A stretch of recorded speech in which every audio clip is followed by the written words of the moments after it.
Hello, everyone. Welcome back to the AAS YouTube channel. And this is part of the good stuff. This is part of the awesome stuff. And this is the AAS Journal Author Series. And I am delighted to have Dan Tamayo and Sam Hadden with us today. Hello, Dan. Hello, Sam. Hello. Hi.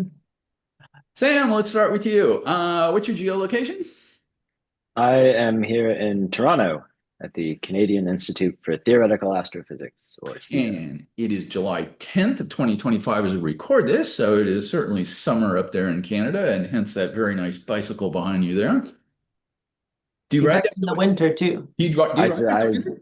I, I try to. Oh, you are awesome. Yes. You are awesome. Very good. Do you like change the tires and put on like snow tires or something like that? Or I They do a pretty good job of clearing the bike lanes here. But if it gets too cold, I'll lose my will and get up on the bus. Most days I try to awesome. take the bike. Congratulations. That's awesome. Very cool. And Sam, how about you? What's your geolocation? I'm in Claremont, California, in the LA area, east of Hmm. Pasadena, at Uh-huh. Harvey Mudd College. Hmm. And it's definitely summer there, but I don't think it's quite as hot as Phoenix, where we're at. You get a little bit of still get a little bit of the ocean cooling there as you go. Yeah, I was going to complain about the heat, but Oh, please yeah. complain. Please complain. It helps to have some perspective. Sure. So, yep, I'm in Phoenix, and we're definitely at the 40 sea level. 110 today, I think, is what we'll hit. So, yeah, it's good and toasty. So, Wow. get out and dip in the pool later or something like that. Very nice. A dry heat, though, right? That's what we tell people. It's a dry heat. It's a dry heat. It won't bother you. Except it's actually in the summer when Phoenix, the humidity goes up because the stuff is coming up from the Gulf.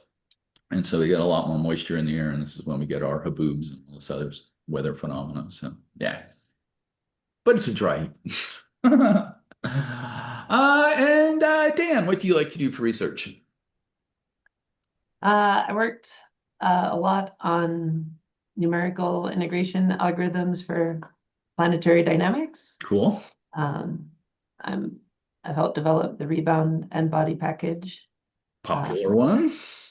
and on the scientific side, uh, I'm interested in what makes planetary systems chaotic and what drives instabilities, which turns out to be a very complicated and beautiful problem. It is a beautiful problem. And Dan, how about you? Understand. Dan. Yeah, I'm interested in a lot of the same areas. I work principally in-body dynamics, in mostly planetary systems, though I've ventured into a little bit of galactic dynamics. And yeah, I'm interested in our solar system and where it fits in a sort of broader context. And I like using dynamics as a tool to get at how planetary systems form and change over time. Very cool. Very nice. And that is going to bring us to this very awesome APJ article. It is open access. It's the open access era, people. You can go grab a copy for free. Go get one.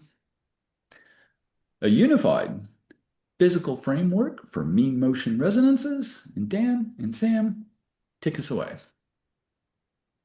Um, yeah, I mean, I guess the context is that mean motion resonances show up all over the place, All right? over. Planets are small in mass compared to their stars, so they don't interact very strongly. Mm. Um, that's in large part because they orbit at different speeds. So the gravitational impulses they give to each other happen at different places along the orbit. They end up averaging out to a large extent. Mm-hmm.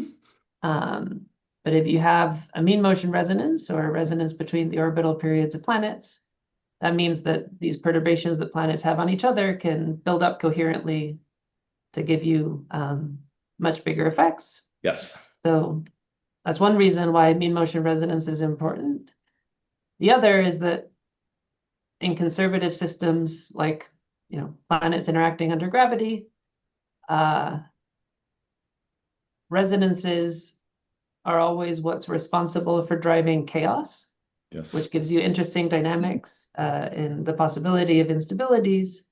And one possibility for those sorts of resonances is resonance between the orbital periods or mean motion resonances. Yes. So, they show up all over the place. So that's not a new topic. I think, topic. It's a classic topic. Right. And I think the fundamental problem is that you have too many variables, too many degrees of freedom. Okay. You have the semi-major axes of the planets, you have their phases, you have the eccentricities, you have their pericenters. Yes. So how do you build a mathematical model for their dynamics? Okay. And over centuries, we've built up this really sophisticated mathematical formalism of Hamiltonian perturbation theory for Yes. solving for these dynamics. People make detailed models for these resonant dynamics.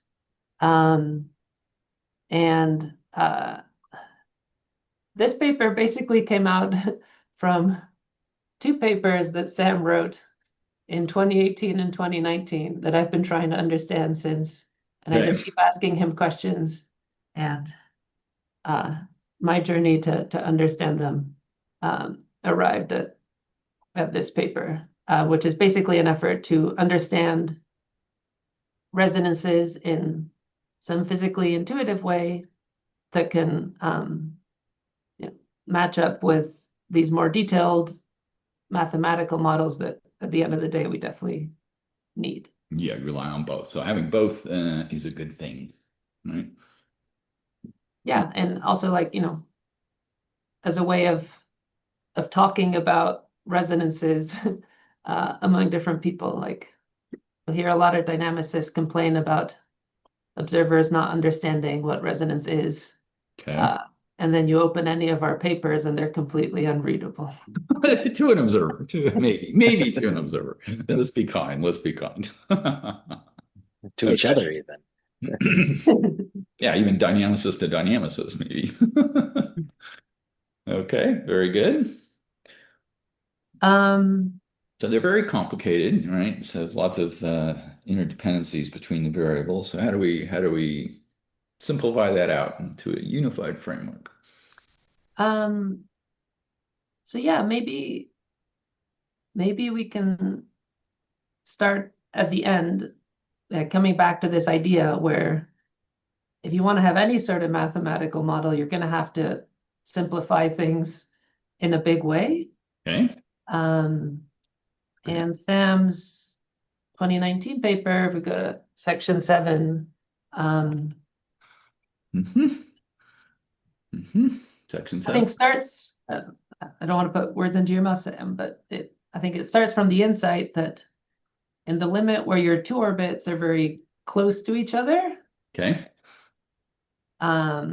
which is called the Hill limit, Yes. the dynamics simplifies a lot because you find that the center of mass degree of freedom between the two planets as they move along together,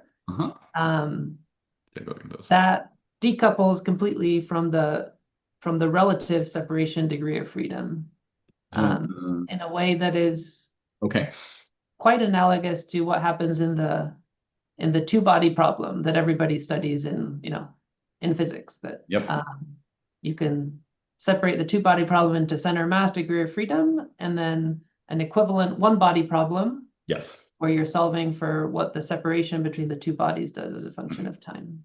I'm with you. So yeah, let's see if we can understand this figure, right? So I think the main physical insight is that if your two planets are very close to each other, and this figure, so that you can see things, doesn't put the two orbits that close to each other. But if you imagine that these two circles were really close to each other, then as the planets go around, most of the time they're really far from each other. And it's the times that they have a conjunction and the inner one overtakes. Yes. But there, the gravitational force is way bigger than everywhere else along the orbit. So that makes it possible to make an approximation where you just say that the planets only interact at one of those close approaches. Okay. So you say the two planets come at close approach, then something happens, and Something. then you wait until the next close approach, and then you figure out what happens then, and you just map from one conjunction to the other. Kick, kick, kick, Yeah. kick, kick, or something else. And that's an idea from like the late 80s, early 90s, or maybe people did that before. I don't know. Do you know, Sam? First instance I'm aware of is from the 80s. I'll just add, maybe for some broader astrophysical context, that we're talking about this being an approximation, but it's these sorts of closely spaced configurations that we find most commonly in astrophysical contexts, both among exoplanet systems and in where resonances are found in the solar system. For instance, in satellite systems around the giant planets. Yep. So it really requires only that things be more closely spaced in their orbits than a period ratio of about 2. So that's like 60% in semi-major axis. So inside of that spacing, this is a good enough approximation. Yep. Okay, cool. I'm with you. So Sam's 2019 paper goes through all the perturbation theory to show how you can separate these 2 degrees of freedom, and you get conserved quantities that let you just focus on, like, relative quantities and not the center mass quantity. Right. And figure 11 is an attempt to understand why that might be in a pictorial way. Yes. And it's specifically trying to understand why, if I have 2 orbits that each have their own eccentricity vector, so that's a vector with a magnitude given by the eccentricity pointed towards pericenter. Yes. Then in Sam's paper, he shows that there's only one linear combination of those eccentricities that matters to the dynamics, which is the vector difference between E2 and E1. And this is trying to come up with a geometric interpretation for why that might be. So let's see if we can walk through this a little bit carefully. So in the top panel, if you look at the orange orbit, if your orbits are very close to each other, that means that your orbits cannot be very eccentric before they start crossing. Yes. So your eccentricities have to be low. And to leading order in the eccentricities, an ellipse is just an offset circle, where the offset is away from the sun by A times E. Yes. Yeah. Yes. So our orange circle is offset to the left of the sun in yellow by AE1. Okay. Here's AE1. And yes, here's our Our offset. blue orbit, Yes. and our blue orbit is offset by AE2. Yes, right here. Yeah, depending on where their pericenters are, which is arbitrary. Yes. Okay. Okay. And now the argument Okay. is that if all you care about is the relative geometry between the 2 orbits, which is what determines how close the orbits get to each other when you have a conjunction. Yes. Or the relative geometry between the blue and the orange orbit determines, like, wherever your conjunction happens, how spaced apart are your orbits. Yeah. And the closest approach distance is along the green line, which corresponds to the vector difference between those 2 eccentricities. So AE1, times 2. E1, So that's pointing to closest approach. Yeah. I'm with you. So the argument is that if this is the problem that I'm trying to solve, then an equivalent problem is to imagine that the inner orbit is circular. So you put the sun at the center of the orange orbit. And then you only have the outer orbit being eccentric. Yes. With an eccentricity that is given by, if I wanted to do the top problem, I would have to give an eccentricity to the outer planet equal to E1, 2. Correct. Yes. Yes, I'm with you. Makes sense. Okay. So if you combine that with the other result in the Hill limit that your dynamics only depends on the sum of your two masses, m1 plus m2. Yes. That is very similar to the two-body problem, where like Kepler's third law Yes. has like g of like m star plus m sun in the denominator. Yes. Then what that allows you to do is to say that the general problem where you have two planets with two masses, m1 and m2, and two eccentricities, e1 and e2, that you can map that into a much simpler problem where you put all the mass into the inner planet, the orange orbit, you give it m1 plus m2. Okay, yes. You make the outer planet massless so that it's a test particle. Ah, yes, okay, okay. And then you make the inner planet circular. Yes. And because it's the only massive planet, it always stays circular. It never changes. Okay. Yes. And then you only have to worry about how your test particle's eccentricity evolves as a function of time. Yes. Cool. Very cool. Okay. And that is a much, much simpler dynamics problem to analyze because you have Definitely. half the number of degrees of freedom to try and understand. Very cool. Good. Okay. I'm with you. 1, 2, bang. Nice. So maybe we could go back up then to the beginning. Sure. So basically, the rest of the paper is exploiting that fact to just study the problem of resonance in that much simpler case, which is called the circular restricted three-body problem. Yes. So circular because the orange orb is circular, and restricted just meaning that the outer planet, in this case, is massless, is a test particle. Yes, I am with you. I'm familiar a little bit with that problem. Okay, very cool. Okay, so we go back up to the top. Now we got the geometry in our heads. And I think we sort of left off here. Okay. Yep. Okay, so this figure is trying to explain some of the physics of how resonance works. This is also not a new idea. This goes back to papers by Stan Peele and Rick Greenberg that try to understand the effects of repeated conjunctions. Okay. Okay, so this is now, now you can really see that the orbits are very close to each other. So this is the Hill limit. Yes. The inner orbit is circular. Yes. And our outer planet is eccentric. A little bit. We've lined it up so that the pericenter is at the top and the place where the orbits are closest together is at the top of the page. Okay, I'm with you. Okay. So that dashed line is like a line of symmetry. Yes. And each time the inner planet overtakes the test particle, the two bodies in general would exchange energy. I guess it's weird because now we have a test particle, but they exchange specific energy per unit mass. Yes. And as a result of that, the Sam major axis or the orbital period of the test particle will change. Yes. Okay.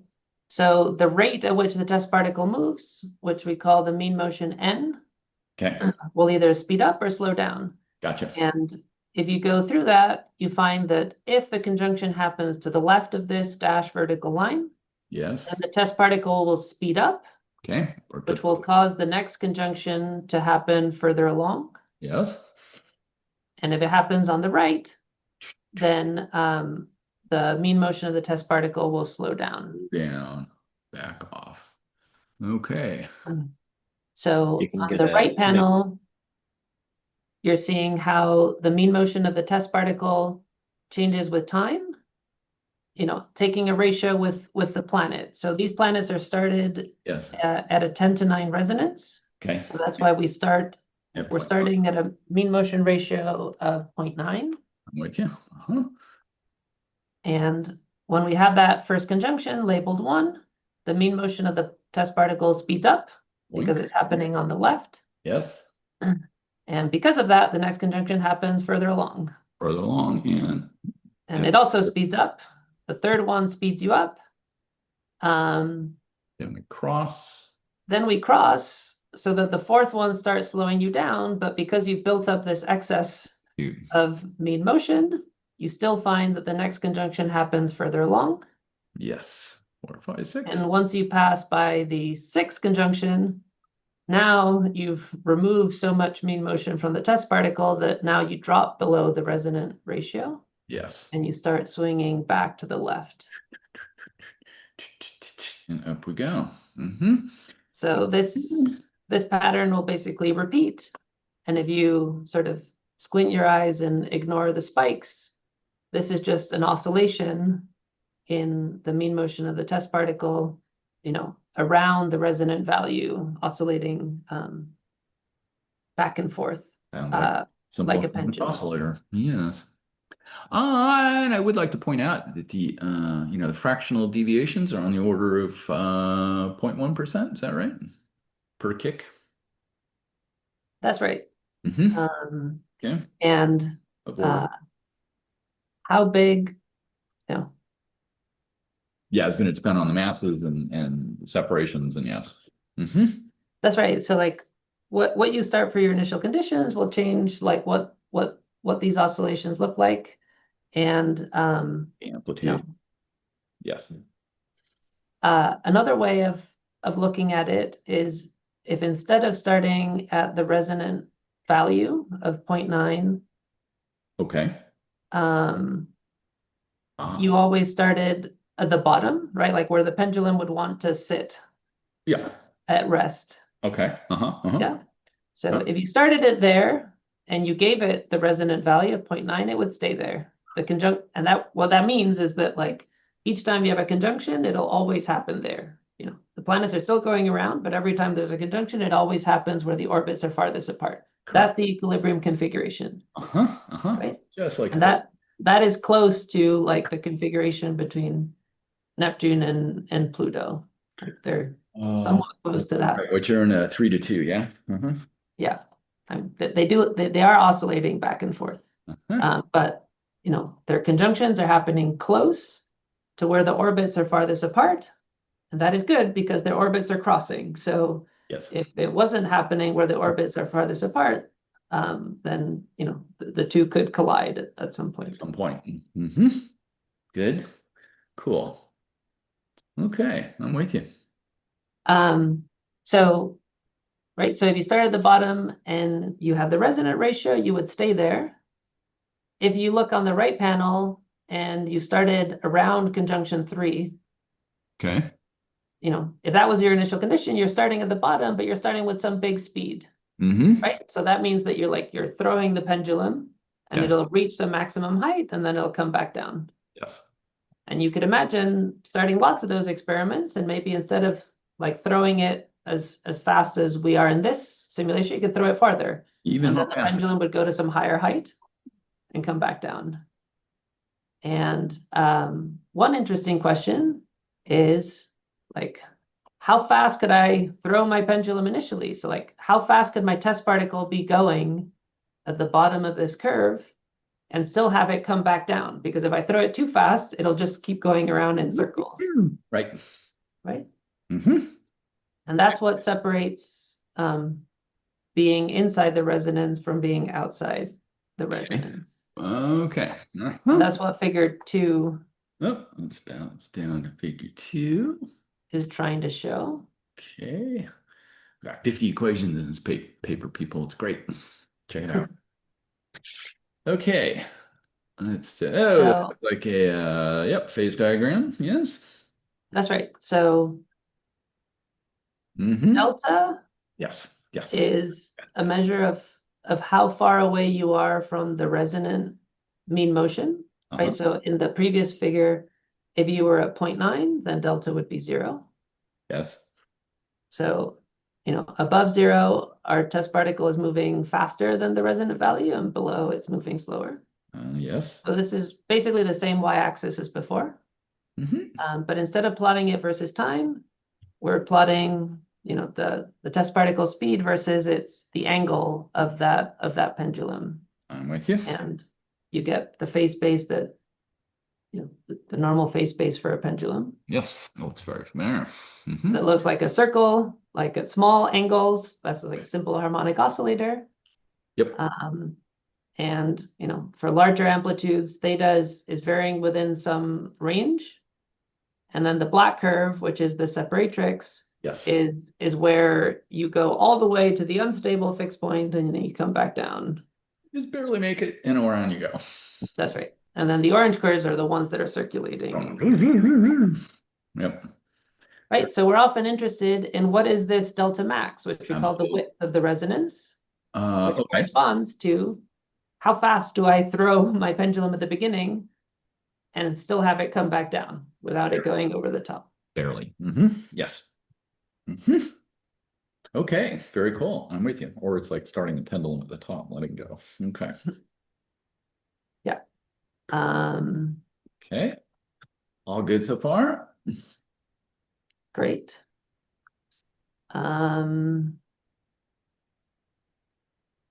Let's see. So maybe we can talk about figures 3 and 4. Okay, let's now let's turn to the left panel of figure 1. So just remind people the left panel of figure 1. There we go. That was our resonance explanation. So let's go down to figure 3. And there we go. Now it's a second order. So I guess one thing that's going to come up later is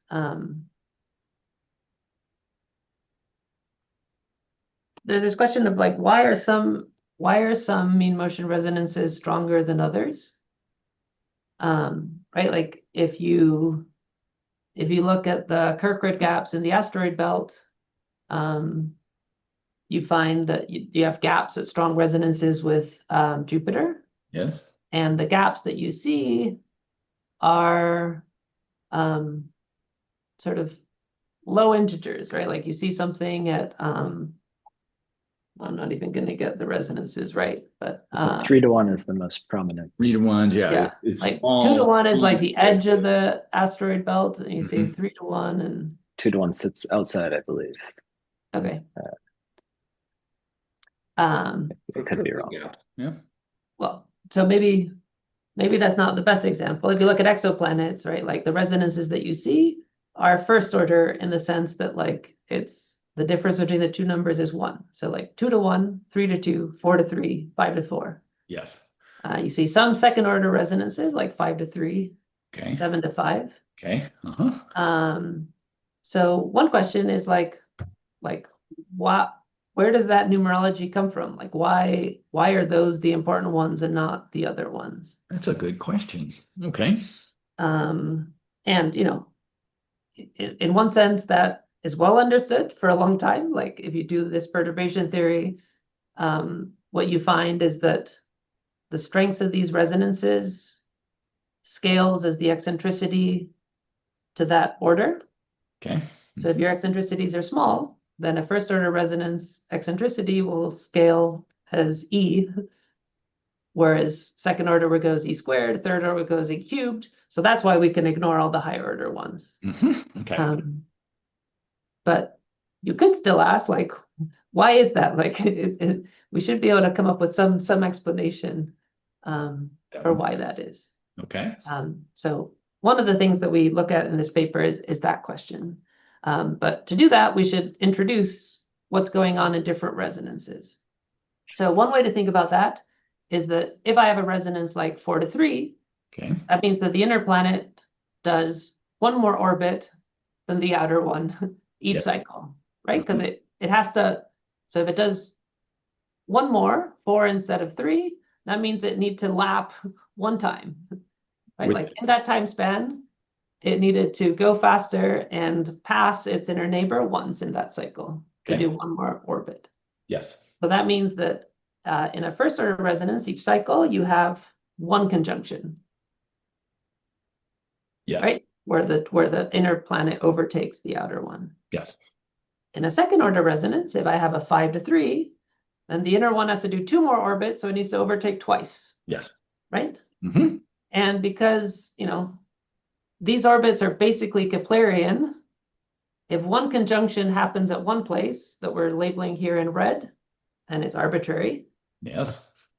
then, if we know that after one full cycle we need to come back to where we started, then the other conjunction must be happening on the other side. Yes. Mm-hmm. Yeah. Mm-hmm. Okay. I'm with you. So that introduces like a very nice symmetry to where these conjunctions happen. A second order resonance has 2 conjunctions and they happen on opposite sides. A third order resonance has 3 conjunctions and they have to happen in like a triangle. Yes. Lateral. So that's going to be something that comes up.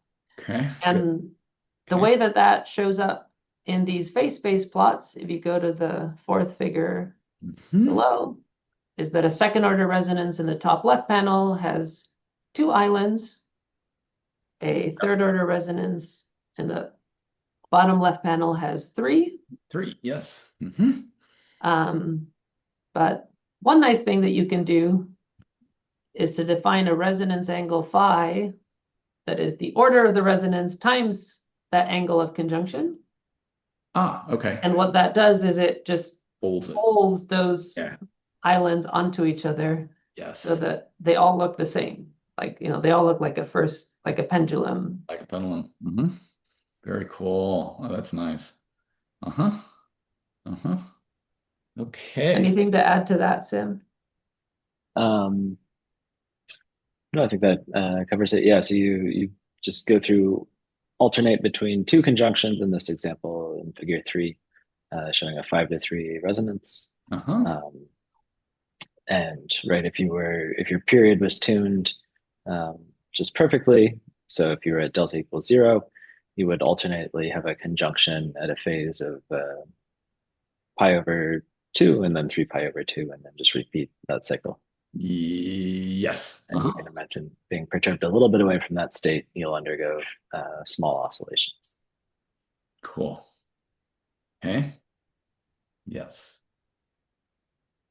Okay. Okay. I'm with you so far on all the geometries. Okay. So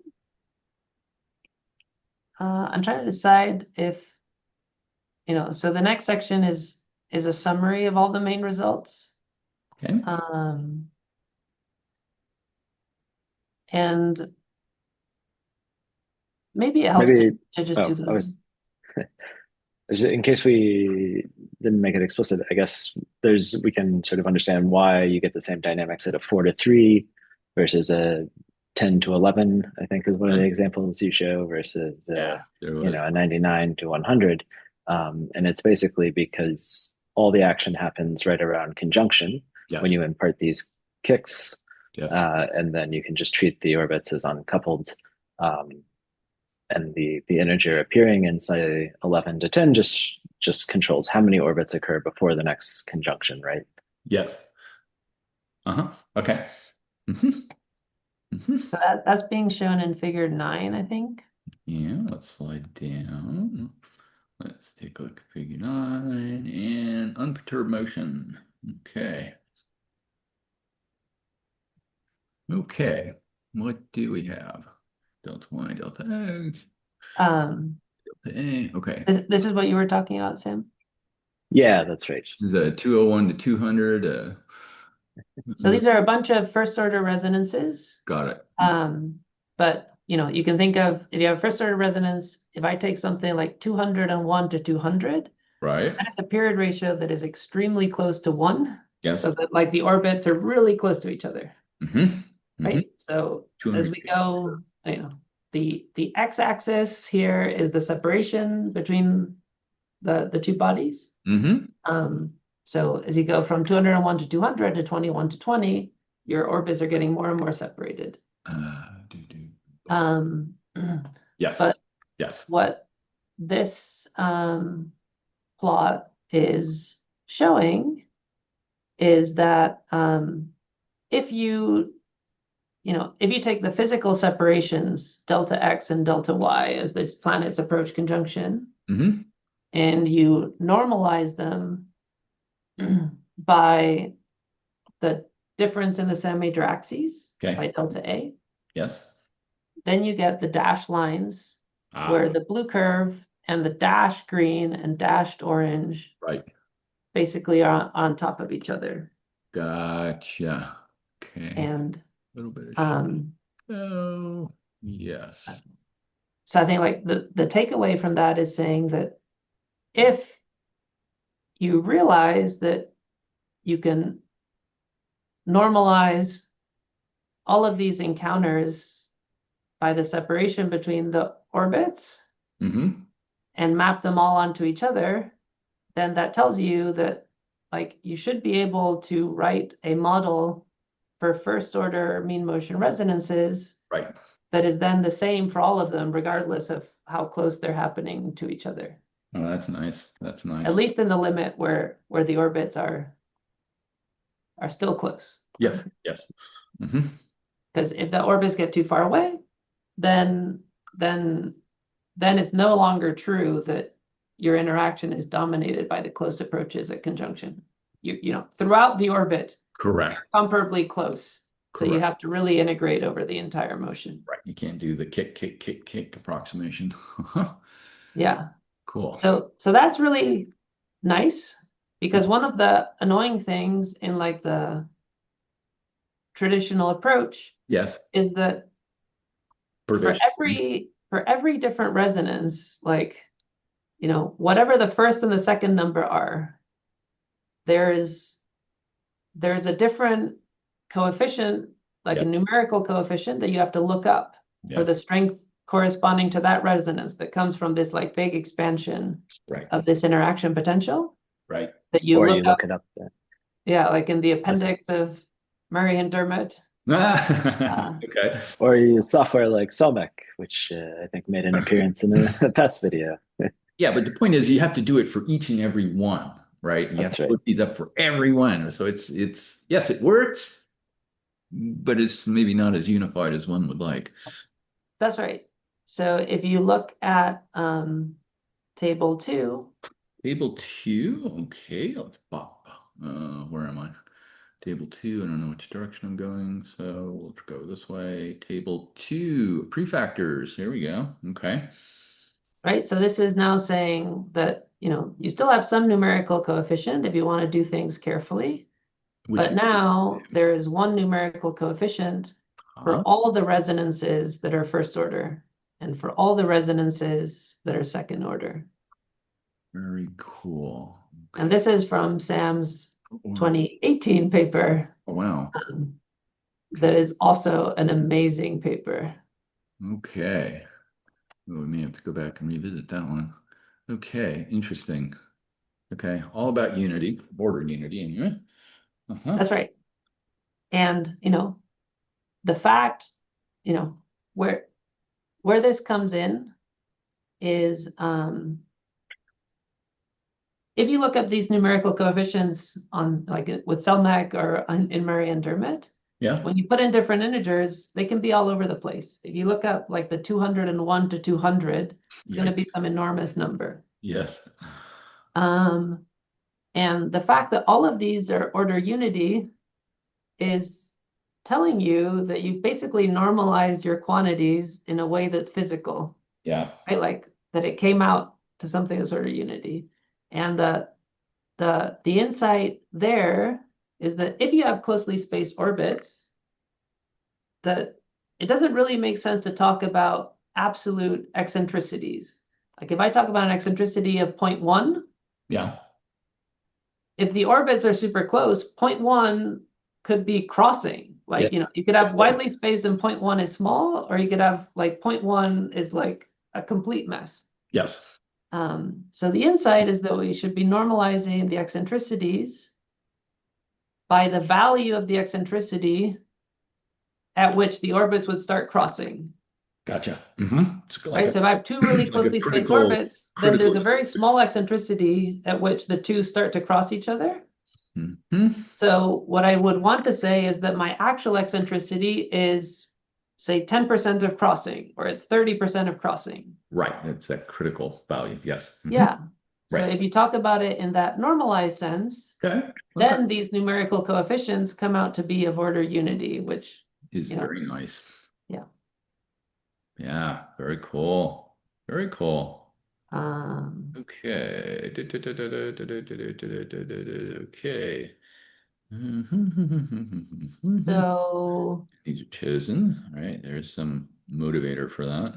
Okay. yeah, so maybe like, a key equation Yes. is Let's do a key. equation 11, Mm-hmm.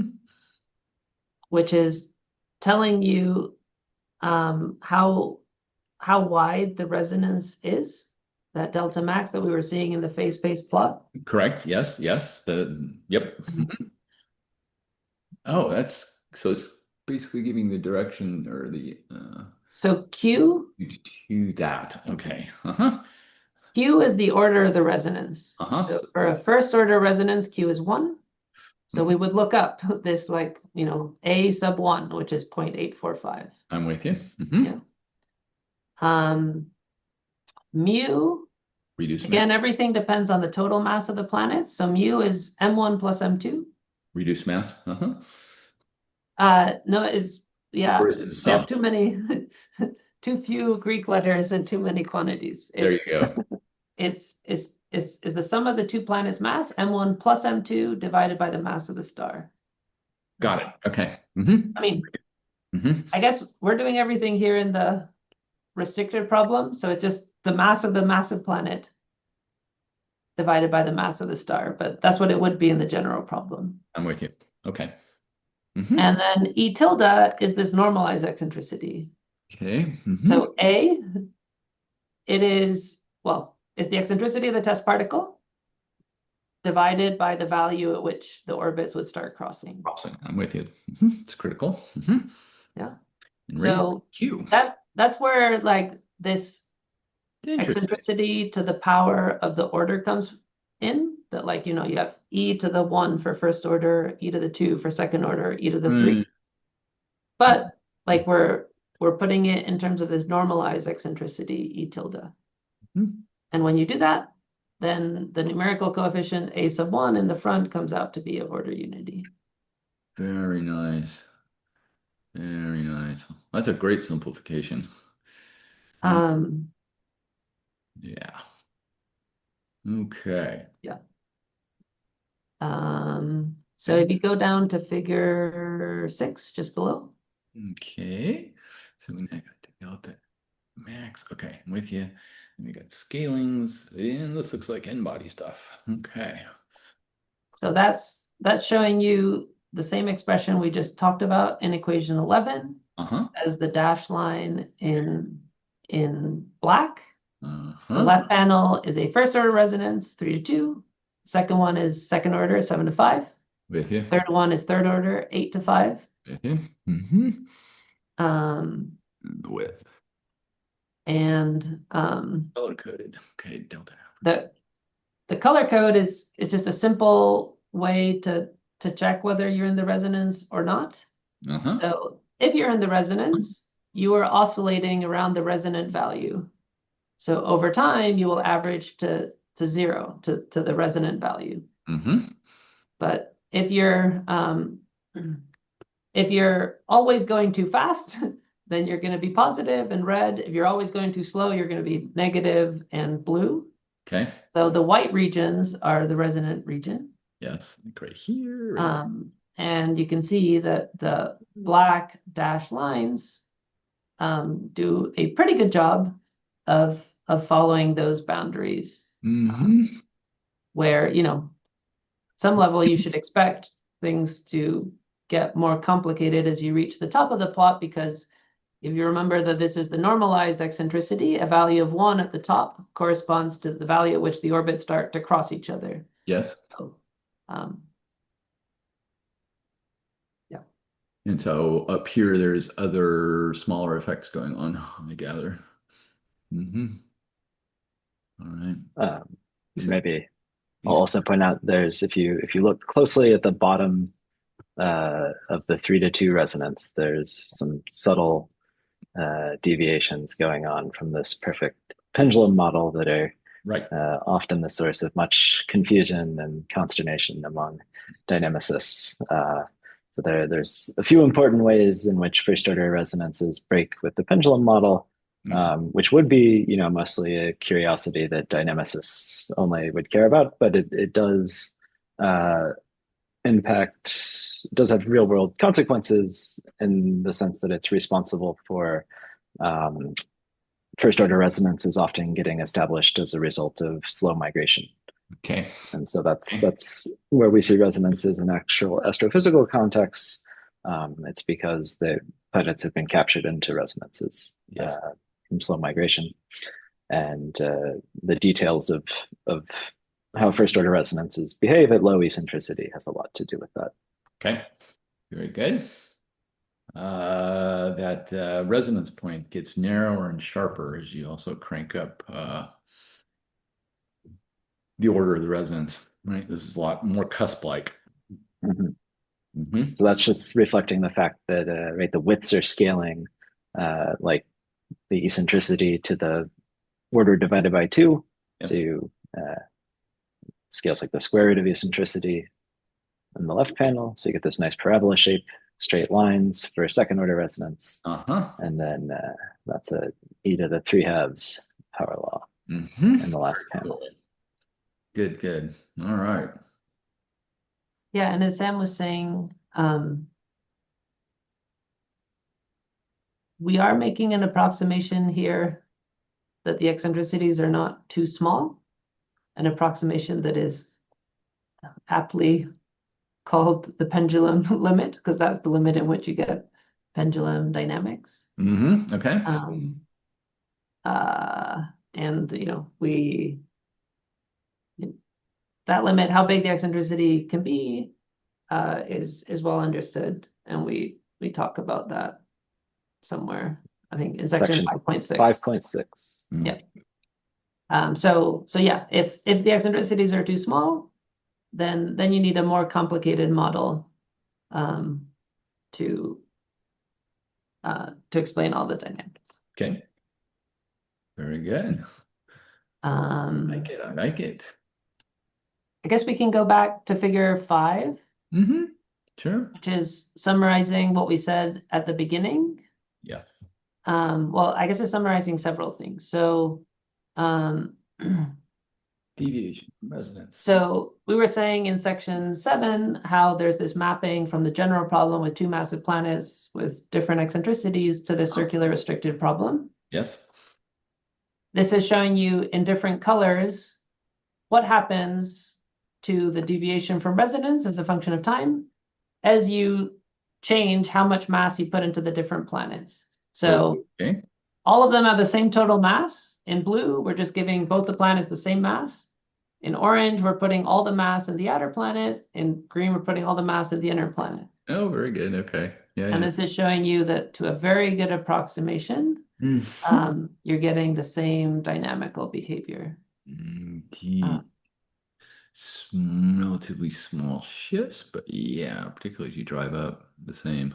So that's a huge simplification, right? Because it tells you what the dynamics care about, and it helps you understand, degeneracies in, observations and systems that you're trying to characterize. I'm going to give a shout to CellMech here. Good thing to check out. Yep. That is open source, I assume. Yes. Yeah. Good. Yeah, easy to install, easy to use, lots of examples. Very cool. Brilliant. This is really lovely. Really lovely. Yeah. Okay. And let's see. So I don't think we need to go through section 5. What section 5 is trying to do is it's trying to look at like one of these conjunctions to figure out what the effect should be on the mean motion of your test particle. Yes, because there will be some energy exchange, yes. That's right.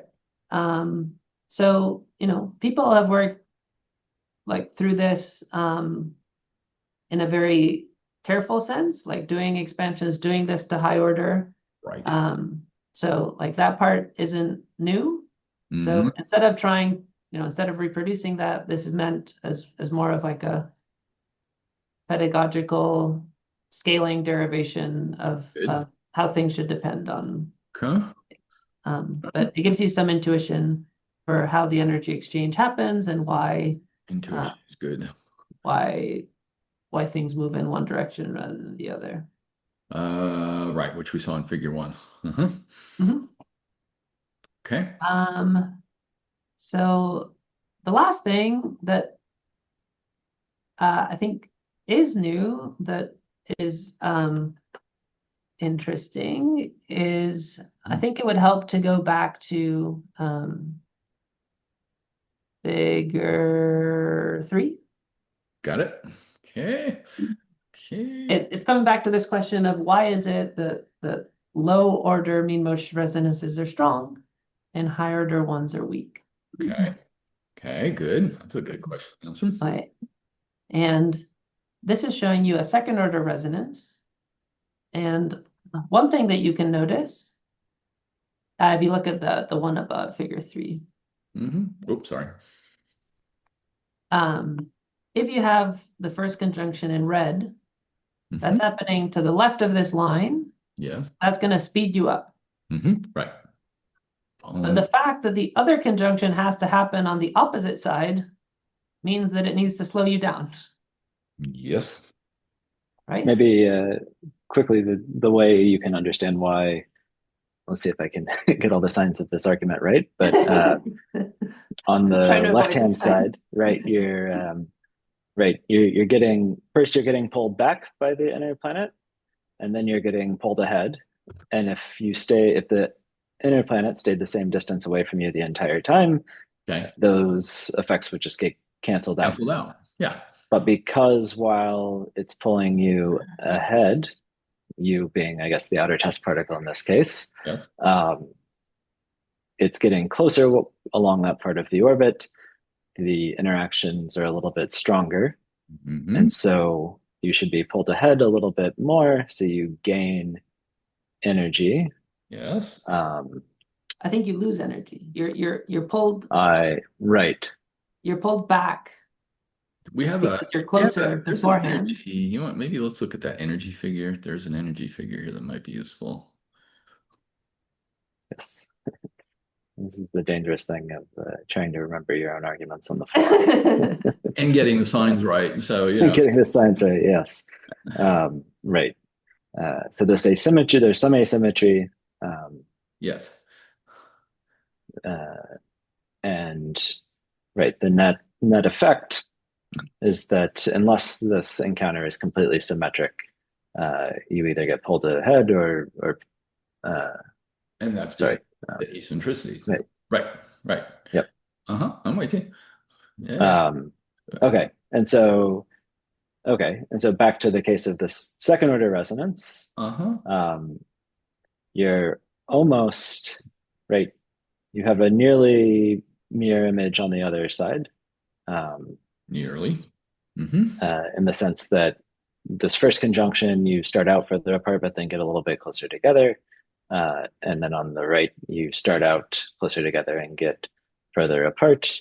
And so those conjunctions the net effect of those two conjunctions should almost cancel out any net energy transfer. But it turns out that they cancel at first order in eccentricity, but there's a second order in eccentricity asymmetry between their effect. Okay. And Dan, I think you have a nice figure showing this in figure 10. Is that right? Yep. Figure 10. Let's bop down to figure 10. And let's see where I'm at. 7, 8, 9. There's our energy diagram. We covered 9. And here we go. This is great. So maybe the one extra ingredient we need is that this picture gives a really nice, like a very direct understanding of why first order mean motion resonance strengths scale as E, and it's because each of those kicks scale as E. So in a first order resonance, you just have one kick. Bang. So because it scales as E, then your resonance strength scales as E. Mm-hmm. But the question is, like in these higher order resonances, you still have conjunctions that scale as E. So why don't they scale as E? They scale as these higher powers. What this plot is showing you is that the red kicks, so in the same figure that we had above, we had two kicks. One was red and one was blue. Correct, on these two sides of the circle. Mm-hmm. And this is showing you that those two kicks, the blue one and the red one, as you crank up the eccentricity on the x-axis, Okay. the change to the mean motion of the test particle scales linearly with E, which is what you'd expect. Like that's what comes out from these conjunctions. Uh-huh. That makes But they have, like, that's the magnitude. Like Sam was saying, they have opposite signs because they're happening on opposite sides as mirror images. Mm-hmm. So if you add up the two changes to the mean motion, including the signs, Okay. then they cancel out to leading order in E. And Okay. what you're left with is you start to see, The this higher order contribution at E squared that comes from the fact that the encounters are not perfectly symmetric. There's some Taylor series, and to leading order it goes as E, but there's some higher order terms that, once they cancel, you get you see the higher order contribution. Very nice. And what isn't obvious Okay. is that the symmetry of the different conjunctions like gets better and better. So if you have a third order resonance, so you have three conjunctions, Yes. things don't just cancel to leading to order E, they also cancel to order E squared. Yes. And now you're left with E cubed. Cubed. And there. So that's what explains why the scaling for these different mean motion resonances scales as it does. Mm-hmm. Very cool. And I think it gives you just a very simple understanding of why high order mean motion resonances are weak. Like the statement is just that high order resonances are weak because they have multiple conjunctions per cycle and their effects cancel out because of how symmetrically they are laid out. That's very intuitive. That's a nice intuitive explanation there. Very good. Very good. Makes sense. Mm-hmm. Yeah, so I don't know. I've really enjoyed getting to work on this paper, which is not the typical type of science paper that you write, No, it's not the type of paper that you can write a proposal to write. yes. But I think these kinds of papers are also valuable because they give us a way to think about problems and a way to communicate about physical effects that anything that we can do to communicate better and understand things in simpler terms, I think is valuable. It's always a good thing. And, this is such a, it's a classic. So to be able to, offer some new insights on a classic is a beautiful thing. So, yeah, very nice. Very, very nice. Anything else you want to say at this point? I think that's it for me, Sam. I think that wraps it up for me. Okay. I love the title too. It's short, sweet, and to the point. Yes. Dan, Sam, I want to thank you so much for walking us through your very awesome article on a very classic topic. Beautiful. Let's see. But because it is a classic problem, and people will offer new insights, this may be sparking ideas on where to go next with this unified framework. So let me ask it this way. Where do we go from here given the published article? Are there additional expansions to do? Might we at some point put it up against data for planets or exoplanets or small bodies in our solar system? And just sort of next steps. Where do you think we go from here given the published article? Is there a unified paper too? Let me put it that way. There's another way to say it. One thing we're working on is that that last figure that we showed for things canceling at second order. Why things would cancel better at higher orders is not obvious. And to do that, you really can't make simple arguments like we're doing here that are all to leading order. You need detailed expansions. Okay. So we're working on doing that more carefully and showing that, and that's working out very nicely. Good. I think the other thing that would be valuable is, you know, at the end of the day, these detailed models using Hamiltonian perturbation theory are the right answer. Like, you know, that is how we should be doing things. But I think this kind of paper and this kind of physical insight gives you a way of thinking about what these various variables mean. And I think recasting them in that way and like giving them names that mean something would make it, I think, easier for us dynamicists to communicate some of these ideas, and for, you know, for people to use these dynamical models in ways that make sense. Cool. So I think that would be a natural follow-up. Yeah, I'll add, you know, another sort of immediate natural next step would be to think about inclinations. So there's, and we've thought just about planar systems in this case, but there's at least one example in the solar system. Was it Mimas and Tethys are in a inclination resonance around Saturn. And so going through this same argument of how conjunctions happen in the spatial problem would be maybe help sharpen people's intuition for inclination resonances. And then there's also the possibility of getting a better physical understanding of so-called three-body resonances. So these are configurations like the Galilean moons, where adjacent planets or satellites' orbital periods are related by energy ratios to one another. So it's 4 to 2 to 1 in the case of Galilean satellites, but we also find examples like TRAPPIST, which is a long chain of near resonant or resonant planets, and just developing a clear physical intuition for the sort of repeating conjunction patterns that provide the restoring forces in that picture might be useful. I'll go farther. Will be useful. Will be useful, either numerically or intuition, and both are great. So, well, it'll be really exciting to see this pick up over the next couple of years as people get a little more familiar with this framework and some of the advantages that it offers. So very cool. So Dan, Sam, thank you so much once again for walking us through your very awesome dynamics article. Thank you. Yep. And that'll do, everyone. And I hope this makes your astronomy day, your mean motion resonance day, just a little bit better. And we will see you on the next one. Bye-bye.